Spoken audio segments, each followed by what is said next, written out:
Nós vamos meditar na palavra de Deus. Comecei domingo passado reflexões, não sei quantas vou fazer, mas sobre batalhas de Israel. Nós falamos sobre a batalha de Senaqueribe, o rei da Síria, contra Israel, nos dias do rei Ezequias, né? E tiramos algumas lições para nós. Hoje eu quero falar de uma outra grande batalha de Israel, mas nos dias de Moisés, no início da conquista da terra de Canaã.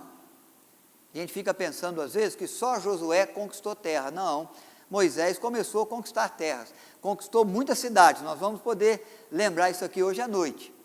Mas uma batalha contra o rei de Bazã, contra Og, um dos grandes homens, grandes guerreiros, grandes na estatura, grande no exército, grande na força, grande no poder, grande no domínio, um gigante, que a Bíblia menciona. Há dois gigantes enormes. Davi lutou com Golias, filisteu, vocês conhecem bem. Og é um outro gigante, maior que Golias, e Golias era o servo de um rei filisteu. Og não, ele era o próprio rei. Ele é quem domina, ele é quem conquista, ele é quem governa. E é ele que sai contra Israel, quando Israel é um povo nômade, que não tem um exército bem treinado. Mas Deus vai começar a cumprir a sua promessa, de dar a terra como herança a Israel. Não podemos nos esquecer que um tempo antes, quase 40 anos antes, o povo de Israel esteve nesse mesmo lugar, de frente com esse mesmo povo. Os espias foram visitar a terra. E uma conclusão, os 12 espias chegaram. É povo forte, é povo gigante, é povo numeroso, é povo bem estabelecido. 10 espias disseram, não é para nós. 2 disseram, é sim. O Senhor que nos tirou do Egito é aquele que vai nos fazer herdar a terra. Esses 10 que disseram, não é para nós, já pereceram no deserto. Porque lhes faltou confiança no agir de Deus, que pode realizar aquilo que os olhos humanos é impossível de se realizar. Que pode fazer aquilo que o ser humano não é capaz de fazer. Josué e Caleb, aqueles que acreditaram, estão de novo, de volta, de frente para a terra. Nós vamos ler o texto de Deuteronômio 3, verso de 1 a 11. Um rei já havia sido vencido e agora vem o outro, o mais forte. E é o momento da vitória do povo de Israel sobre Og, rei de Bazã. São terras ao leste do rio Nilo, terras muito férteis, vocês se lembram, os espias falaram, isso é terra que manda leite e mel, essa é terra produtiva. É terra onde se planta e se colhe, com abundância. Terras produtivas, mas muito bem protegidas. Um povo numeroso, e um povo gigantesco, de um rei gigantesco, forte. Você pode acompanhar a projeção que está sendo feita aí, para facilitar, né, aos irmãos a reflexão junto à palavra de Deus. Um rei já havia sido vencido, Seom, rei de Esbom, tá bom? E agora, vamos ler a vitória sobre Og, rei de Bazã. Todos os 2 reis são amorreus, estabelecidos na terra que Deus prometeu como herança a Israel, seu povo. Depois nos viramos e subimos o caminho de Bazã. E Og, rei de Bazã, nos saiu ao encontro. Ele e todo o seu povo a peleja em Edrei. Então o Senhor me disse, não temas, porque a ele e todo o seu povo e sua terra dei na tua mão.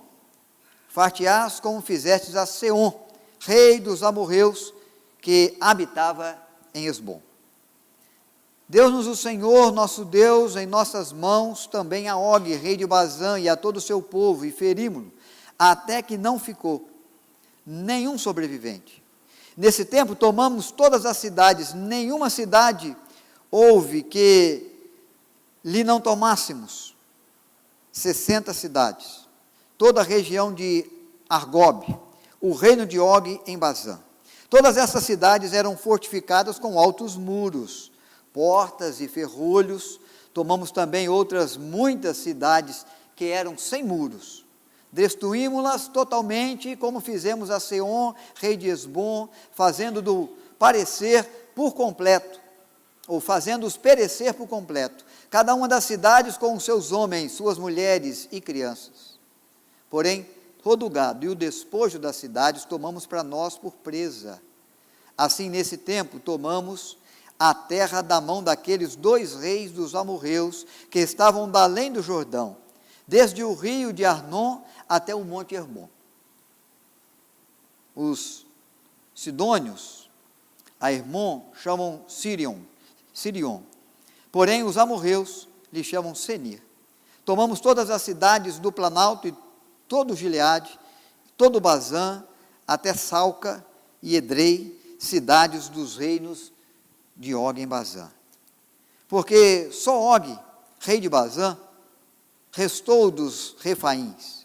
Eis que o seu leito de ferro não está porventura em Rabá dos filhos de Amon, sendo de 9 côvados do seu comprimento e de 4 na sua largura, côvados do comum. Vamos, irmãos, orar também. Somos gratos, Pai, pela Tua palavra e pela riqueza do Teu ensino na nossa vida.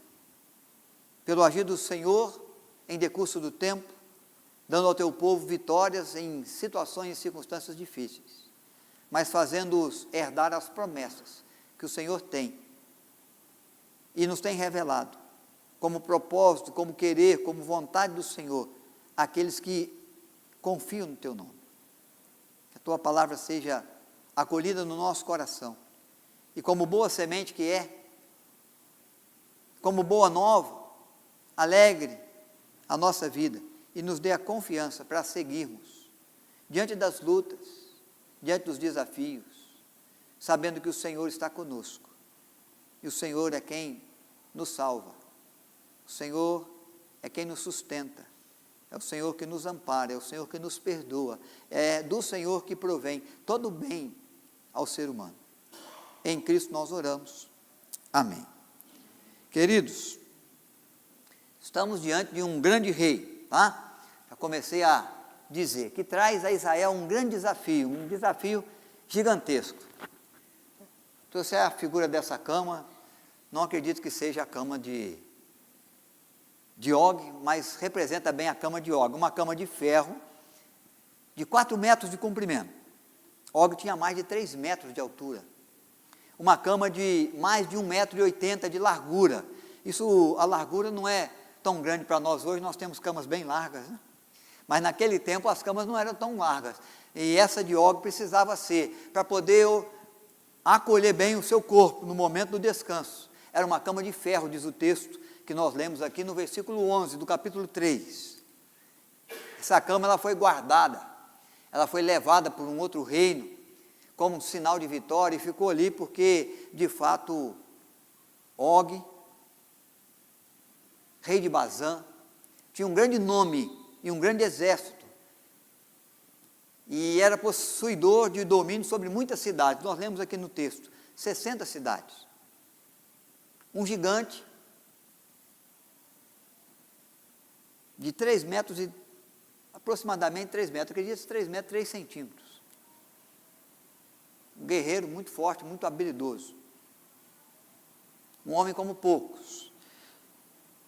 No seu tempo, nos seus dias, e com um governo bem estabelecido.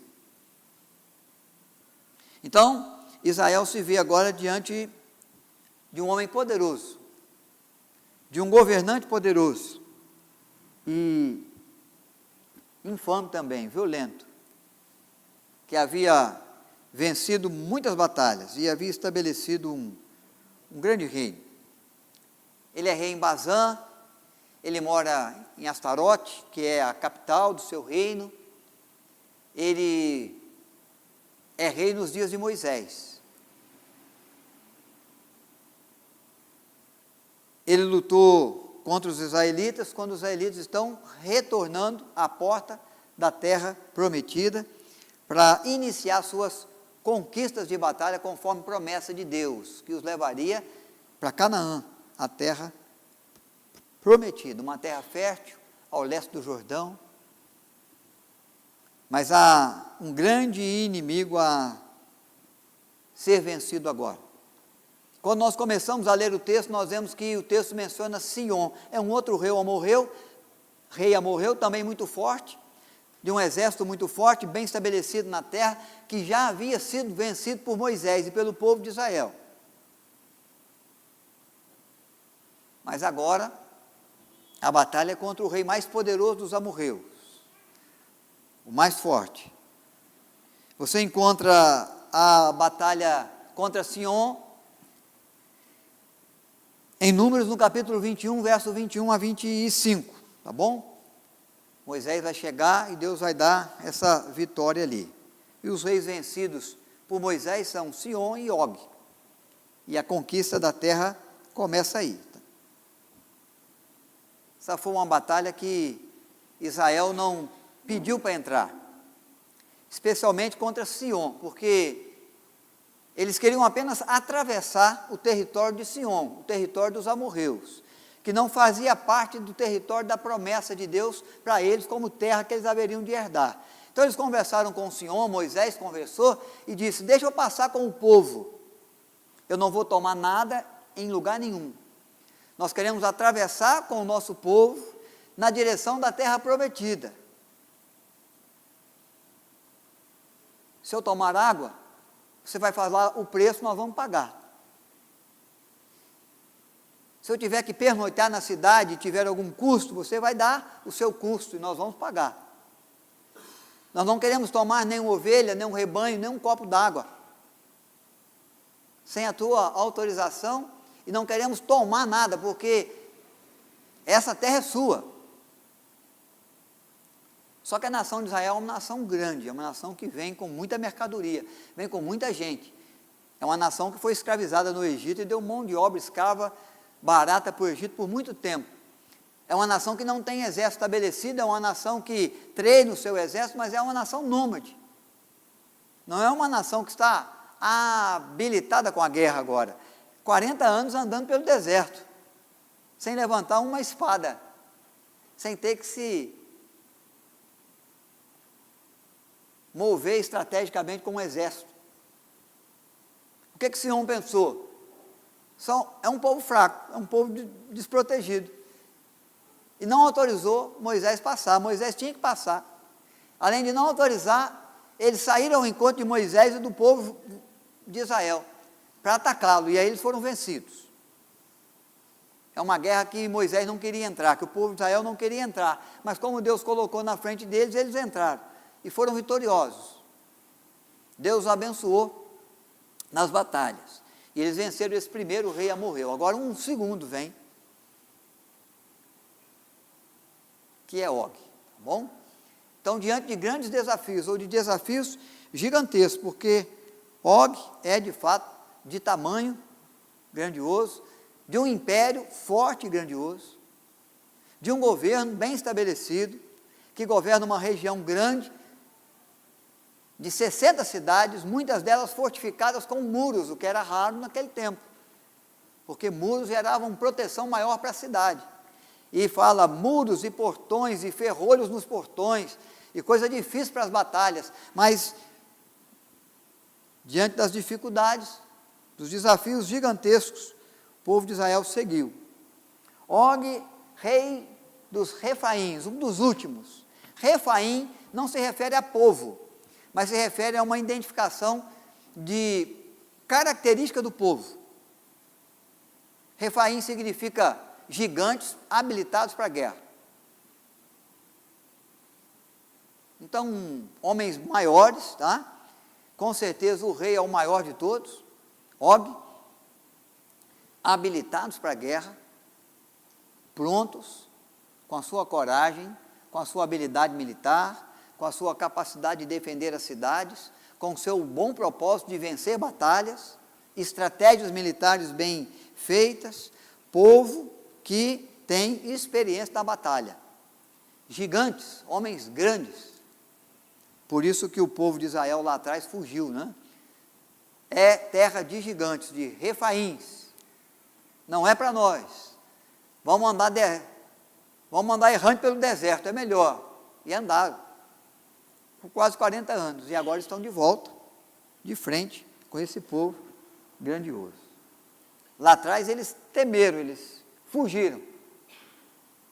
Agora Deus os traz com o coração arregimentado, com a confiança no Senhor dobrada, com a certeza de que Deus é o Deus que sustenta, que ampara, que provê, que dá vitória, que tirou com mão forte lá do Egito, que o conduziu com mão providente pelo deserto, e que agora tem uma promessa para cumprir.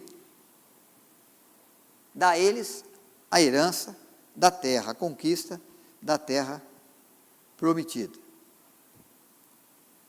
Então Deus vai entregar nas mãos de Israel, no governo de Moisés ainda, a Sion, e agora, diz o texto, que entrega também a Og, rei de Bazã, suas 60 cidades, algumas delas fortificadas, outras não, mas uma região muito grande ao leste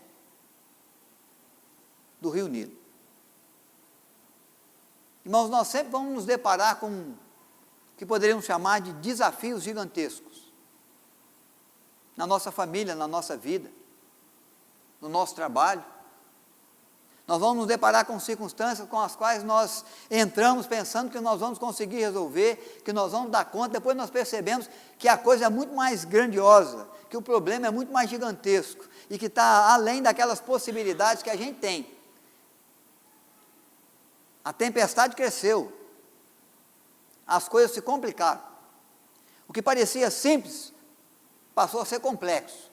E o que parecia fácil agora está muito difícil. Às vezes, tão difícil que a gente chega à compreensão de que não vai dar, não vai ser possível. Circunstâncias financeiras, circunstâncias de problemas de saúde, circunstâncias de desentendimento na família, de desentendimento no relacionamento conjugal, circunstâncias duras no trabalho, por perseguições, por projetos que a gente almeja alcançar e de repente a gente não consegue, falta muito para a gente chegar lá.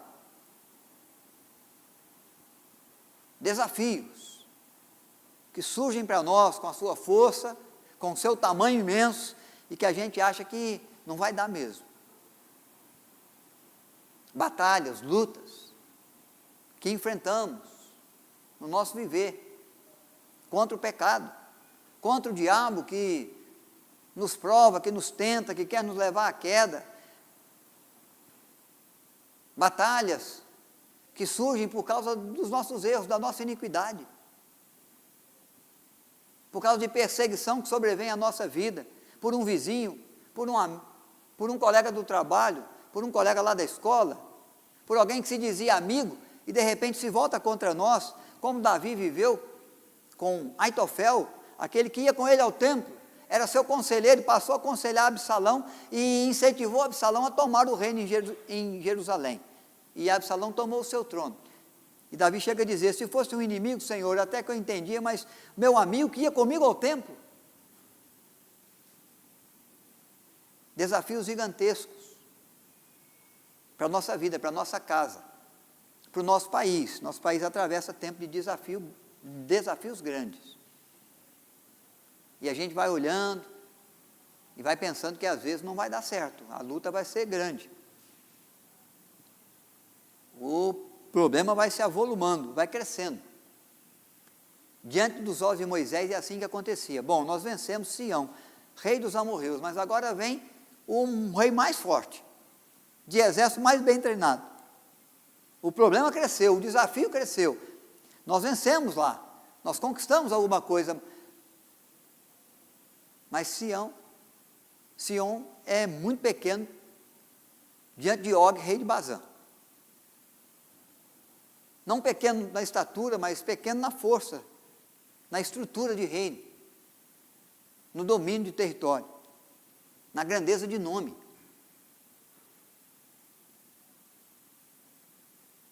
Mas chega para eles uma palavra de Deus. Capítulo 3, nós já lemos, versículo 2, a palavra de Deus ao coração de Moisés: não temas, como fui com você na batalha lá contra o primeiro rei, Amorreu, serei agora também, e eu já o entreguei nas suas mãos. Já o entreguei nas suas mãos, e entreguei as suas cidades, e entreguei os seus recursos. Na batalha de domingo passado, Deus venceu enviando um anjo, que com um agir extraordinário no meio do arraial do exército de Senaqueribe, numa noite, eliminou 180 mil soldados, 180 mil homens, e o povo voltou para Nínive, e lá em Nínive Deus deu cabo do rei, no templo do seu Deus. Seus filhos o mataram, vocês se lembram? Foi um agir pleno, completo de Deus. Agora Deus está dizendo para Moisés assim: olha, nós vamos vencer essa batalha, eu já entreguei nas suas mãos, mas essa batalha ela é realizada pelo braço do povo de Israel. Não tem anjo que vem matar ninguém, não tem um extraordinário que rompe os céus, não. Existe pessoas que precisam confiar, pessoas que fugiram lá atrás, que correram lá atrás, que desistiram lá atrás, que jogaram a toalha sem tentar lá atrás, e que agora precisam encarar os gigantes, com sua estrutura, com seu governo, com seu exército, bem estabelecido, bem treinado, que precisa confiar em Deus diante de um grande desafio, diante dos desafios grandiosos, irmãos, que a gente começa a perceber que não dá para mim, não dá para você. Nós temos que confiar em Deus, nós temos que buscar ouvir o que Deus tem a nos dizer, nós temos que perceber e esperar para ver o caminho que Deus vai nos apontar, a saída que Ele vai nos mostrar, o conselho que Ele vai nos dar. Aqui ele chega e ele vê que o coração de Moisés e do povo está temendo. Lá atrás eles temeram tanto que eles foram para o deserto. Agora Deus diz: vocês vão seguir em frente. Diante de grandes desafios, nós temos que esperar o agir de Deus em nosso favor. Mesmo que o coração seja temendo e tremendo, mesmo que a gente não veja saída, mesmo que a gente não perceba ainda aonde está a solução, mesmo que o tempo seja tempo de incerteza, mesmo que o temor chegue junto ao coração e à alma, temos que esperar, que contar, que aguardar o agir de Deus em favor do seu povo. Há algo que Deus tem a fazer, há algo que Deus tem a realizar. No verso 2 ele fala: não temais, eu vou entregá-los nas suas mãos, eles já são seus, eu já os entreguei, e a sua terra e as suas cidades. Se você vai para o verso 7 a 10, você começa a rever, porque nós já lemos, a conquista. Eles vão vencer o rei, eles vão tomar as cidades, eles vão tomar as mercadorias da cidade, eles vão avançar, realizando a herança da primeira parte da terra que Deus confia a Israel, porque Ele havia prometido que seria assim, desde que os tirou do Egito, para colocá-los na terra que Ele prometeu. O rei poderoso vai ser vencido, o gigante vai cair por terra. A batalha aparentemente difícil, e também com certeza foi, mas aparentemente que traria derrota, trouxe vitória. Deus arregimentou o povo, Deus adestrou as mãos desses homens de Deus para a batalha, e confiados no agir de Deus, se moveram em batalha e venceram. O gigante Amorreu. Desafios gigantescos são vencidos quando nós entendemos o agir de Deus, que nos coloca e que nos torna forte. Deus faz do fraco forte, Deus faz do tolo sábio. Deus é aquele que dá força para quem nada tem. e do pouco ele transforma em muito. Agir de Deus, que nos surpreende, que surpreende as nações, porque ele é capaz de cumprir as suas promessas. Então, há grandes promessas de Deus para a sua vida, para a sua casa, para o seu país, para a sua cidade, há grandes promessas de Deus para os seus filhos, há grandes promessas de Deus para o combater do bom combate na fé que você tem, que você se dispôs, há grandes promessas de Deus para recompensar o seu trabalho, o seu serviço, junto à igreja, junto ao reino de Deus. Deus nunca falou que ia ser fácil, Deus nunca falou que ia ser batalhas pequenas, Deus diz que às vezes seriam batalhas grandiosas, gigantescas, mas Ele estaria conosco. Ele cuidaria do temor do nosso coração, e Ele prepararia as nossas mãos, adestraria as nossas mãos para a guerra. E Ele colocaria os seus anjos, e daria ordem aos seus anjos para nos guardar nos caminhos, e os anjos do Senhor haveriam de se acampar ao nosso redor para nos livrar do mal. O que Moisés está se firmando é no agir de Deus, num Deus que lhe cumpre promessa. Num Deus que os resgatou do Egito, que os fez passar a pé enxuto pelo Mar Vermelho, que os conduziu no deserto com coluna de nuvem durante o dia, coluna de fogo durante a noite, que tirou água da rocha, que transformou a água amarga em água doce, que não deixou que as sandálias dos pés, que as vestimentas dos hebreus se gastassem durante esse longo tempo de deserto, de 40 anos de caminhada. Moisés está se fazendo valer do agir de Deus, para confiar de que o Deus que nos trouxe até aqui, o Deus que nos ajudou até aqui, é Deus que pode nos levar um pouco mais adiante. Deus que nos deu vitória em batalhas, em situações, em circunstâncias difíceis para nós aqui, é Deus que vai nos dar vitórias em outras batalhas que surjam por aí, mesmo que sejam gigantescas. Mesmo que pareçam estar além daquilo que a gente pode.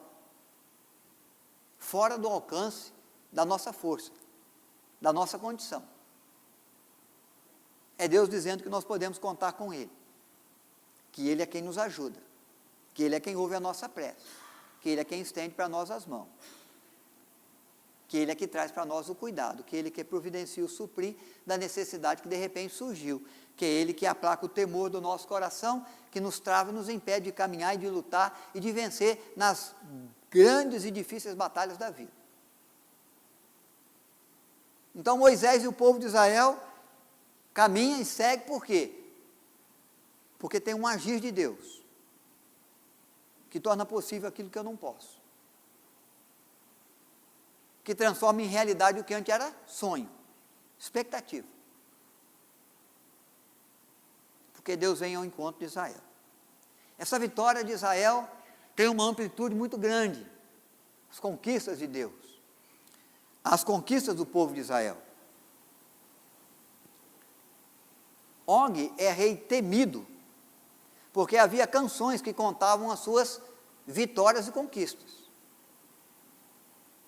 que falavam da sua força e do seu poder. Por isso, quando Og saía com o seu exército para o campo de batalhas, as canções já estavam lhe precedendo, junto aos inimigos, nas vitórias, nas histórias de conquistas e de guerra e de heróis nacionais que ele tinha e que ele já havia se tornado. Irmãos, as canções estão presentes nos Salmos de Israel, anunciando os feitos de Deus e os feitos de Deus junto ao povo. As canções precediam a Davi nos campos de batalha, porque quando ele chegava lá, como comandante do exército do rei Saul, eles já sabiam quem era Davi. E as batalhas que eles tinham, porque vocês sabem das canções que Israel entoava em louvor a Deus pela vida de Davi, herói nacional, guerreiro vitorioso. Nos tempos de Og, nos tempos de Moisés, nos tempos de Davi, canção era usada para proclamar as maravilhas que alguém fez, que um reino fez, manifesta a sua grandeza, manifesta o seu poder, anuncia às nações os seus feitos. Quando o povo de Israel chega diante de Jericó, uma cidade bem fortificada, e vocês conhecem bem a história da conquista de Jericó por Josué, e quando os espias vão olhar Jericó, e Raabe guarda os espias na sua casa, Há uma expressão de Raabe muito preciosa com respeito ao povo de Israel. Capítulo 2 de Josué, verso 9, verso 10, verso 11, ela vai dizer assim: olha, eu os recebo aqui em casa, porque eu já sei, já ouvi, do que vocês fizeram a Og, rei de Bazã, e a todo o seu povo, e as suas cidades fortificadas, e eu sei que o seu Deus os guiou em vitória, e a nossa cidade, Jericó, não vai poder resistir à investida de Israel contra nós. O Deus que os trouxe até aqui vai entregar nas mãos de vocês a nossa terra. Raabe guarda os espias. Raabe havia ouvido canções. Os feitos de Deus junto ao grande rei Og de Bazã já havia chegado como notícia de um povo que avançava pela terra na direção de Jericó, do outro lado do rio agora. Depois de passar o rio a pé enxuto, a amplitude da conquista, a grandiosidade da conquista, que vai levando a fama de Israel como um povo que avança pela terra, que toma aquilo que Deus quer lhe dar como direito, como promessa de uma terra prometida. E Raabe em Jericó já conhece essa história. A amplitude da conquista, do agir de Deus no passado, que vai anunciando outras coisas grandiosas que Ele pode fazer em nosso favor no futuro. É em razão do que nós vivemos com Deus lá atrás, que nós vamos confiando em batalhas maiores que nos são reservadas à frente. O mesmo acontece na terra de Gibeão. Josué 9 e 10, quando Josué chega com o exército nas terras de Gibeão, há alguém que vem anunciar, dizer: olha, esse povo que avançou, que venceu a Og, rei de Bazã, é aquele que está agora diante da nossa terra. Nós não temos saída não. Por isso que o desafio na batalha contra Og, rei de Bazã, é muito grande. E vencer aquela batalha trouxe uma amplitude de conquista, trouxe um reflexo de história, de conquistador para o povo de Israel, que vai seguindo no comando de Josué, na conquista de outros territórios de Israel. As canções vão precedendo a Israel, como as canções de Davi chegavam antes dele e do seu exército, para falar da sua grandeza e poder, e das vitórias que Deus lhe dava, ou dava a Israel, através das suas mãos. Nós lemos na abertura do culto o Salmo 135, verso de 1 a 7. Se você for continuar lendo, você vai encontrar que neste salmo, num cântico de Israel, há uma expressão assim, sobre a vitória que Deus deu, porque é um canto de gratidão, contra Sion, rei dos amorreus, e contra Og, rei de Bazã.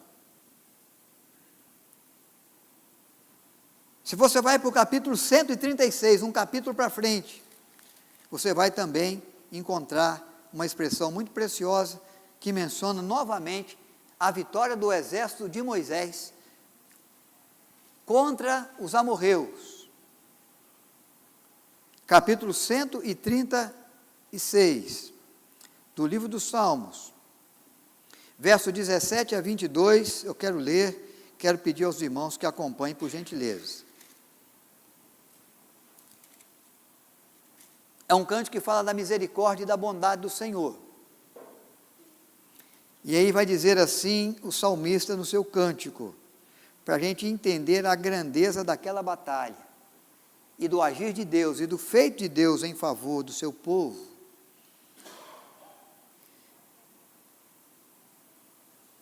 Aquele que feriu grandes reis, porque a sua misericórdia dura para sempre. E tirou a vida a famosos reis, porque a sua misericórdia dura para sempre. A Seom, rei dos amorreus, porque a sua misericórdia dura para sempre. E a Og, rei de Bazã, porque a sua misericórdia dura para sempre. cujas terras deu em herança, porque a sua misericórdia dura para sempre, em herança a Israel, seu servo, porque a sua misericórdia dura para sempre. Irmãos, o agir de Deus, que amor é esse? Confiamos em sua misericórdia e amor. As vitórias alcançadas foi por causa da misericórdia de Deus, por causa do amor de Deus. Amor de Deus, misericórdia de Deus, que é cantada nos Salmos, e o salmista, o poeta sacro, faz questão de confirmar, de informar. Amor e misericórdia que não tem fim, dura para sempre.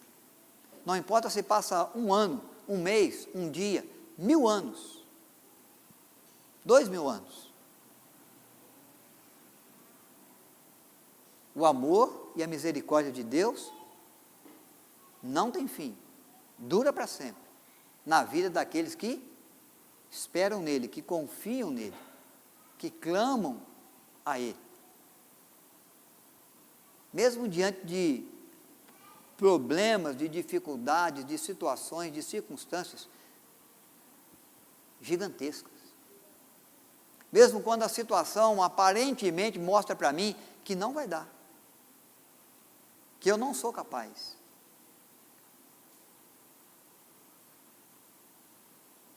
Que agora a ruína vai chegar, a derrota vai vir. O salmista destaca a ação de Deus contra os gigantes, os refaíns. E essa vitória é tão grandiosa que ela é cantada nos Salmos, ela é anunciada, chega aos ouvidos de Raabe e chega depois em Gibeão, nas terras de Gibeão. É amor de Deus, é misericórdia de Deus para com Israel, para com o seu povo, sendo proclamada às nações da terra, em razão dos seus feitos grandiosos.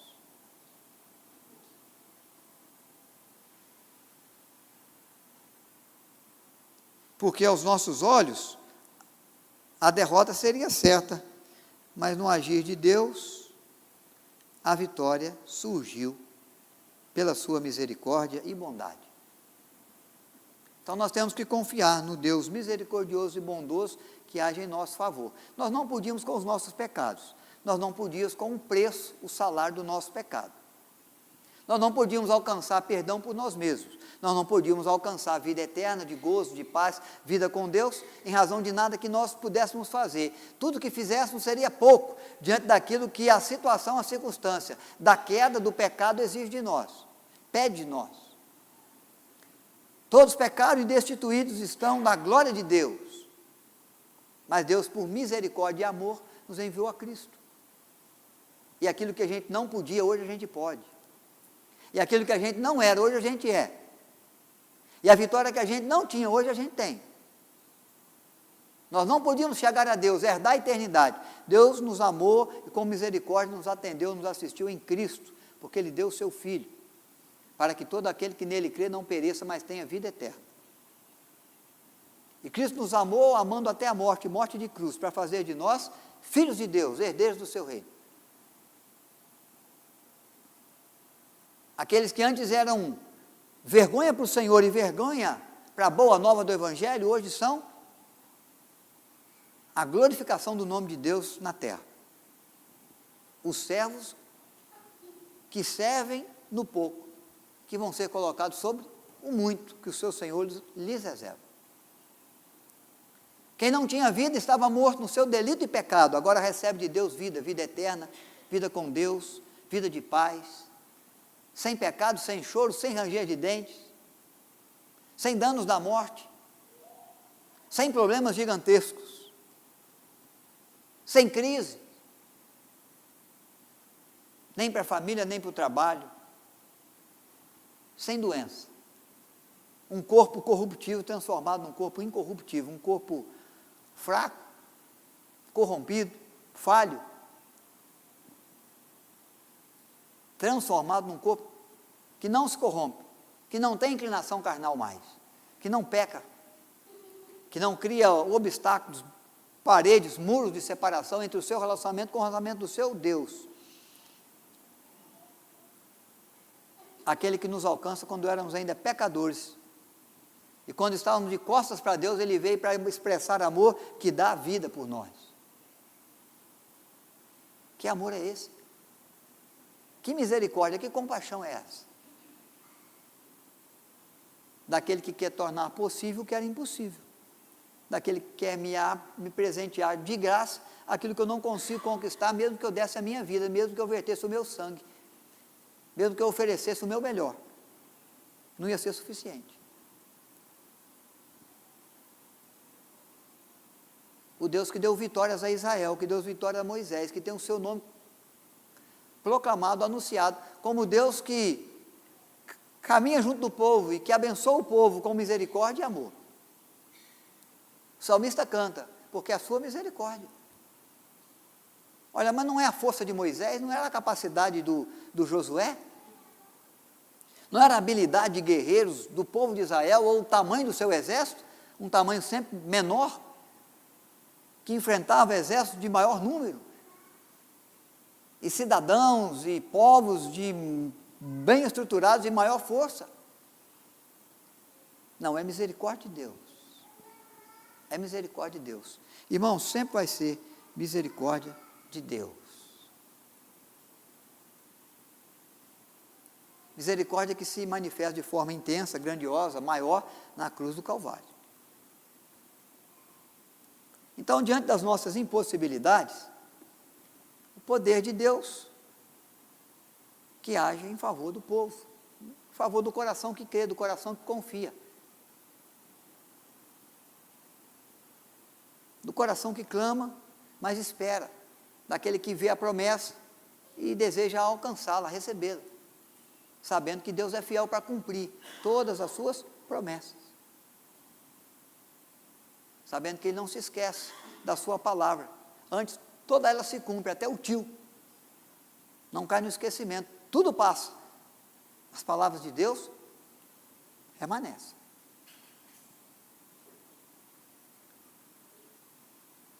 Então foi assim que nós aprendemos. Pedro pensou que estava pronto, pela sua força. O que é que ele disse a Jesus, quando Jesus falou que ia ser preso em Jerusalém?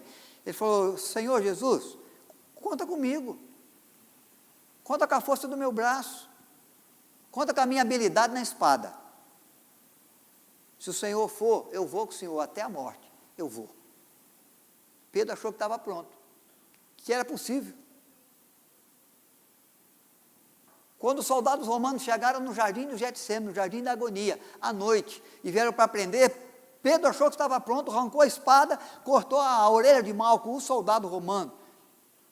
É claro que ele não era tão habilidoso, espadachim assim, ele deve ter dado um golpe para arrancar o pescoço, o cara tirou, pegou só a orelha, Jesus tomou a orelha, botou lá e falou com Pedro, bota na bainha essa espada aí.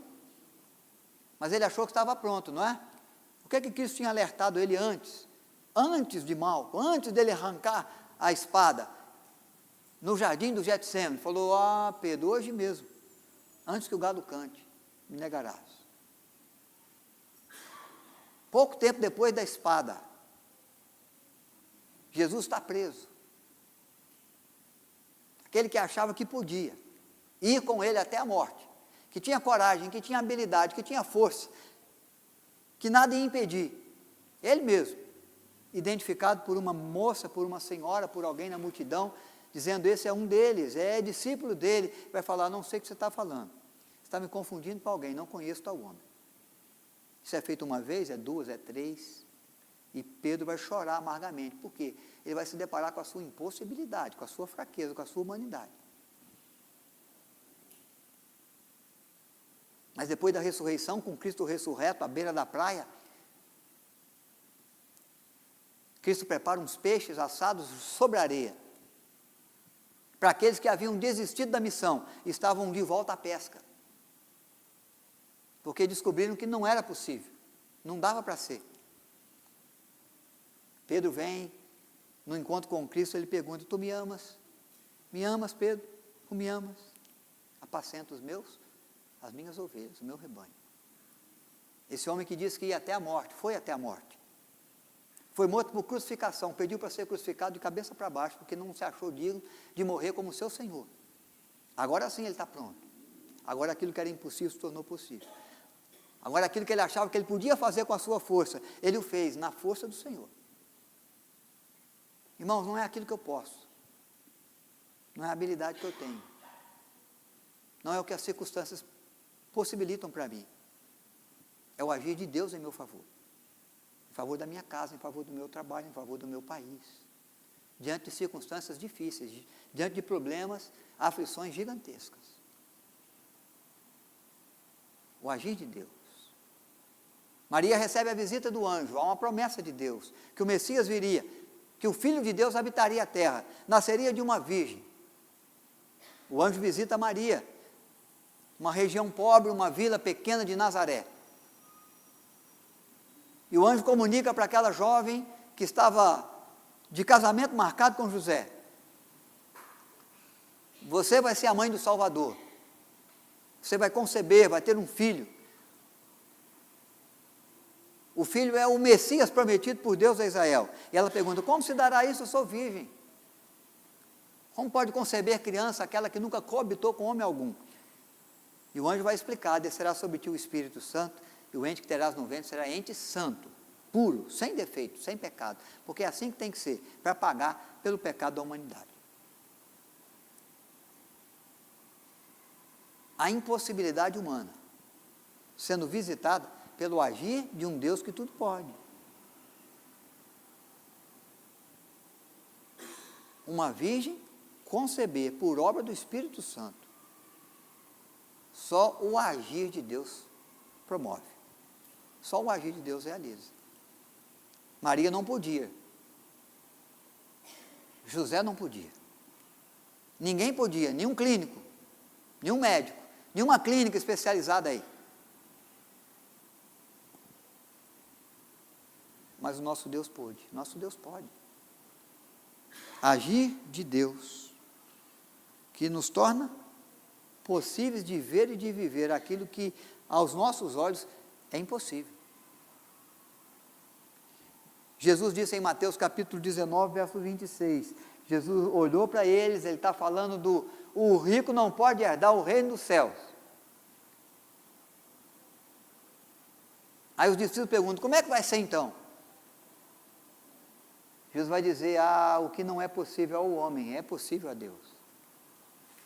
O homem por si só rico não alcança o reino dos céus, nem que dê aos pobres toda a sua riqueza. Mas aquilo que o homem não consegue conquistar por sua riqueza, por seu título, por seu poder, pela cadeira que ele senta,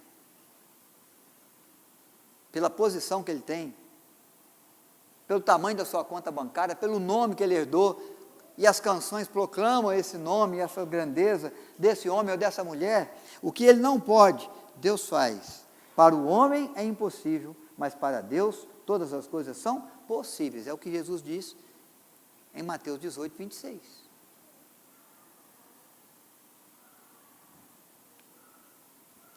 Então, às vezes, irmãos, diante dos problemas, diante das lutas, diante dos planos, dos projetos que a gente faz, nós queremos uma pequena ajuda de Deus e achamos que nós vamos fazer quase tudo. Deus só vai nos ajudar com uma pequeninha ajuda. É aí que está o nosso erro. Nós temos que pedir para Deus nos dar a grande ajuda, fazer a grande obra, e nós vamos fazer o pouquinho que Ele espera de nós, que está dentro da nossa possibilidade. Nós vamos ajudar. O agir é sempre de Deus. Nós vamos trabalhar, nós vamos pegar na espada. O exército de Israel pegou. Mas quem deu vitória? Foi Deus. Quem ajudou nas batalhas para que eles vencessem? Foi Deus. Quem cumpriu a promessa da herança da terra? Foi Deus. Mas nós invertemos, nós achamos que nós fazemos a maior parte. A parte mais difícil. E Deus nos ajuda naquele complemento que a gente acha que vai precisar. A coisa é inversa. Nós complementamos o que Deus está fazendo, que é grandioso.